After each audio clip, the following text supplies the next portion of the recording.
주신 하나님 말씀은 에스라 7장 21절에서 28절의 말씀입니다. 에스라 7장 21절에서 28절의 말씀 함께 합독하겠습니다. 나 곧 아닥사스다 왕이 유브라데 강 건너편 모든 창고지기에게 조서를 내려 이르기를 하늘의 하나님의 율법학자 겸 제사장 에스라가 물은 너희에게 구하는 것을 신속히 시행하되 은은 100달란트까지 밀은 100고르까지 포도주는 100밭까지 기름도 100밭까지 하고 소금은 정량 없이 하라. 무릇 하늘의 하나님의 전을 위하여 하늘의 하나님이 명령하신 것은 삼가행하라. 어찌하여 진노가 왕과 왕자의 나라에 임하게 하랴. 내가 너희에게 이르노니 제사장들이나 레위 사람들이나 노래하는 자들이나 문지기들이나 느디님 사람들이나 혹 하나님의 성전에서 일하는 자들에게 조금과 관세와 통행세를 받지 않는 것이 옳지 않으니라 하였노라. 에스라여 너는 내 손에 있는 내 하나님의 지혜를 따라 내 하나님의 율법을 아는 자를 법관과 재판관을 삼아 강 건너편 모든 백성을 재판하게 하고 그중 알지 못하는 자는 너희가 가르치라. 내 하나님의 명령과 왕의 명령을 준행하지 아니하는 자는 속히 그 죄를 정하여 혹 죽이거나 귀양 보내거나 가산을 몰수하거나 옥에 가두라 하였더라. 우리 조상들의 하나님 여호와를 송축할지로다. 그가 왕의 마음에 예루살렘 여호와의 성전을 아름답게 할 뜻을 두시고 또 나로 왕과 그의 보좌관들 앞과 왕의 권세 있는 모든 방백이 앞에서 은혜를 얻게 하셨도다. 내 하나님 여호와의 손이 내 위에 있으므로 내가 힘을 얻어 이스라엘 중에 우두머리들을 모아 나와 함께 올라오게 하였노라. 아멘. 네, 오늘은 에스라 7장의 말씀으로 큐티 제목 내 하나님 여호와의 손이라는 말씀을 나누겠습니다. 네, 오늘 본문은 이제 에스라가 아닥사스다 왕에게 받은 조서의 내용입니다. 이 조서를 따라서 또 하나님의 일을 감당하게 되어지는 그런 장면이에요. 그래서 겉으로 보면은 왕의 명령이고 제국의 행정으로 하는 일이지만 에스라는 그 모든 배후를 하나님 앞에서 해석하고 있습니다. 내 하나님 여호와의 손이 내 위에 있으므로 라고 하며 이 모든 일의 배후 가운데 하나님의 역사하심을 살펴보고 있습니다. 말씀에 익숙한 사람이 맞는 것 같습니다. 그래서 누군가는 정치로 보겠죠. 누군가는 또 운으로 그렇게 되었다. 여러 가지를 생각하겠지만 에스라는 믿음을 가지고 하나님의 손이 행하신 일들을 바라보며 가고 있습니다. 첫 번째로 하나님 명령대로 행하며 지혜를 따라서 가르쳐야 하는 것입니다. 21절부터 보면 이제 아닥사스다 왕이 이제 유브라데 강 건너편에 이제 유다와 이스라엘 쪽이 있는 쪽에 모든 창고지기에게 조서를 내립니다. 그러니까 하늘의 하나님의 율법학자 겸 제사장 에스라가 너에게 구하는 것을 신속히 시행하라 라고 하면서 얼마를 줘야 될지도 다 정해졌어요. 은 100달란트, 밀 100고르, 포도주 100밭, 기름도 100밭 이렇게 소금은 정한 데 없이 필요한 것만큼 다 주라고 이렇게 말하고 있습니다. 엄청난 권한을 준 것이고 엄청난 재물을 허락해 준 거예요. 재정 지원, 행정 권한, 재판권까지도 이제 에스라에게 주고 있다라고 하는 겁니다. 이것이 그냥 편의와 특혜를 주겠다는 것이 아니라 이제 하나님은 믿는 사람만 사용하지 않고 세상의 시스템까지도 사용하셔서 하나님의 뜻을 이뤄가도록 하나하나씩 또 풀어가고 계십니다. 그래서 이 모든 것이 또 계속 우리가 말하는 것이지만 예배를 세워가도록 또 하나님 나라의 질서를 세워가도록 맡기신 또 사명으로 지금 감당할 수 있는 모든 조건을 채워주고 계십니다. 그래서 우리가 상황을 보고 낙심할 것이 없습니다. 하나님이 이미 길을 만들어 놓으십니다. 우리에게 예배할 길을 만들어 주시고 또 하나님 나라의 뜻대로 질서 가운데 세워져 가라고 그 시간 가운데 어려움을 견뎌가고 또 살아가는 것이 하나님의 뜻을 이루는 것이고 때가 될 때 하나님이 모든 것을 또 허락해 주셔서 또 채우시는 은혜가 있다고 하는 것입니다. 23절의 말씀을 보면 무릇 하늘의 하나님의 전을 위해서 하늘의 하나님 명령하신 것은 삼가 행하라. 어찌하여 진노가 왕과 왕자의 나라에 임하게 하랴라고 이렇게 말하고 있습니다. 여기서 이제 삼가라는 단어는 이제 히브리어로 샤마르라는 단어인데 원어적인 의미는 지키다, 보호하다, 주의 깊게 살피다, 책임지고 관리하다라는 뜻이에요. 그래서 삼가 행하라는 뜻은 하나님 말씀을 놓치지 않도록 지키면서 의식적으로 책임지고 살아내라라는 거예요. 그래서 이게 그냥 행동의 명령이 아니라 관계적이고 언약적인 책임이 담긴 단어라는 겁니다. 그래서 행하라고 그냥 우리가 놔두는 것이 아니고 관계적이고 언약적인 그 책임 가운데 또 행하게 되어 있다라는 겁니다. 그래서 아담에게 동산을 지켜라 할 때의 단어도 이 단어예요. 율법을 지켜 행하라는 단어나 동산을 지키라는 단어가 동일한 언어입니다. 동일한 단어이고 하나님과의 관계를 의식하면서 살아가라고 그 언약 안에 살아가라라는 뜻을 말하고 있는 겁니다. 하나님의 백성으로 살아가도록 지금 또 훈련하고 양육하고 있다라는 뜻입니다. 그래서 하나님의 기준을 흐리지 말고 대충 하거나 자기 방식대로 하지 말고 또 하나님의 뜻대로 지금 따라가도록 명령대로 행하도록 말씀하고 있습니다.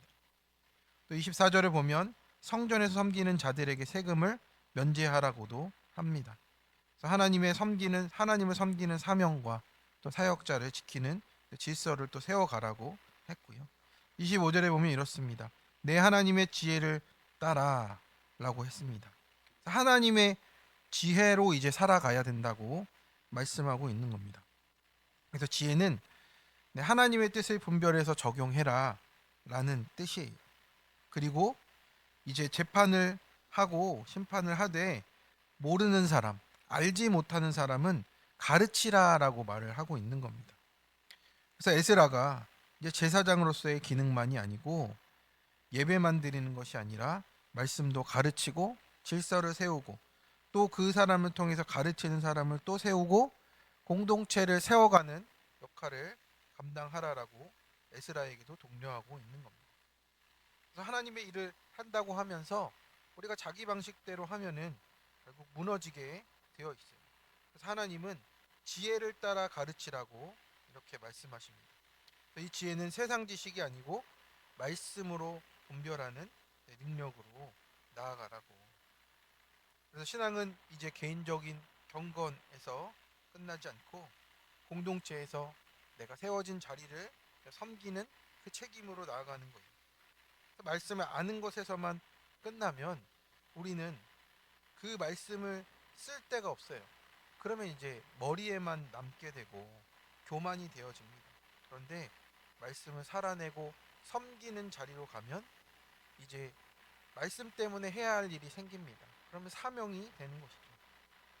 그래서 오늘 우리의 삶을 돌아보면 우리가 가르치고만 있는 건 아닌가, 아니면 나는 듣고만 있는 건 아닌가, 말씀으로 분별하고 그 섬기는 자리에서 또 상황에 따라 또 응답하는 겁니다.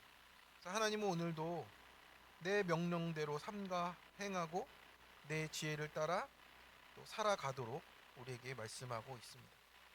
네, 조용질문입니다. 지금의 내 상황에서 말씀과 지혜를 구하며 분별하고 있습니까? 결과를 위해서 구하는 척 하십니까? 따르고자 묻고 순종합니까? 하나님이 부르신 자리, 가정과 직장, 교회에서 가르침대로 질서를 세우고 공동체를 세우는데 쓰임 받습니까? 비판과 판단의 자리에 올라 있지 않습니까? 네, 두 번째입니다. 주신 모든 은혜가 내 하나님 여호와 덕분임을 고백합니다. 27절부터 분위기가 완전히 또 바뀌어서 말씀을 하고 있어요. 이제 에스라의 찬송이 나타나고 있는 겁니다.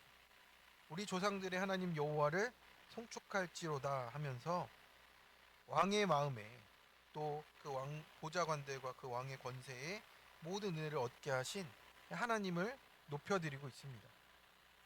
에스라가 하나님을 찬양하며 높이는 그 이유가 무엇입니까? 내가 잘해서 여기까지 온 게 아니다라는 것을 인정하는 거예요. 하나님 덕분입니다라고 하는 거예요. 그래서 오늘 아침에 어린이 큐티 한 것을 이렇게 올린 걸 봤더니 아이들에게 하나님 덕분입니다. 오늘 하루 그렇게 외치고 살라고. 그러니까 저도 기억이 탁 나더라고요. 하나님 덕분입니다. 이렇게 살아야 되는구나. 네, 단순하구나. 멀리 있지 않구나 생각하면서 하나님 덕분이구나 라고 생각하니 이 마음이 얼마나 찬양으로 하나님을 높여 드리겠습니까? 왕의 마음이 움직인 것도, 길이 열려진 것도, 사명이 열려진 것도 전부 다 하나님 여호와의 손 때문이구나. 이것을 고백하며 가는 겁니다.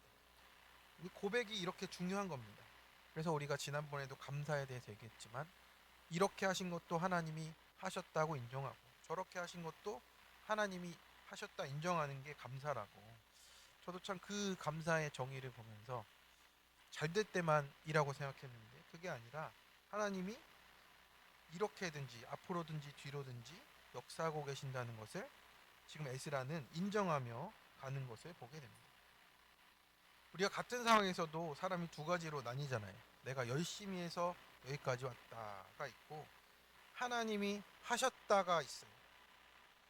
이 고백 하나가 인생을 갈라놓는 지점인 겁니다. 에스라는 분명히 능력이 있고 또 할 수 있는 것도 많은 사람이었습니다. 학문도 있고 영향력도 있고. 그런데 한순간도 자기 공로를 말하지 않는 그런 모습을 적용하고 있습니다.